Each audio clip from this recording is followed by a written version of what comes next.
10,000ची लाच घेताना आदर्श पुरस्कार प्राप्त तलाठी लाचलुचपतच्या जाळ्यात।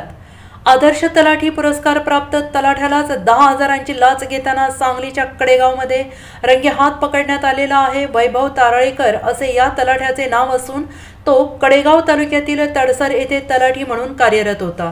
शेतजमिनीची नोंद घालून सातबारा उतारा देण्यासाठी शेतकऱ्याकडे तलाठी तारळेकर यांनी 10,000 रुपयांची लाच मागितली होती आणि ही लाच घेताना कराडकर यांच्या घराजवळच लाचलुचपत प्रतिबंधक विभागाने त्यांना रंगेहात पकडले।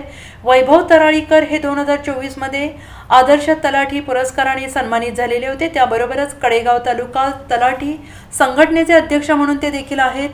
आदर्श तलाठ्याकडूनच लाच घेतल्याच्या या प्रकारामुळे खळबळ उडाली आहे। Bureau report SBN Marathi Sangli.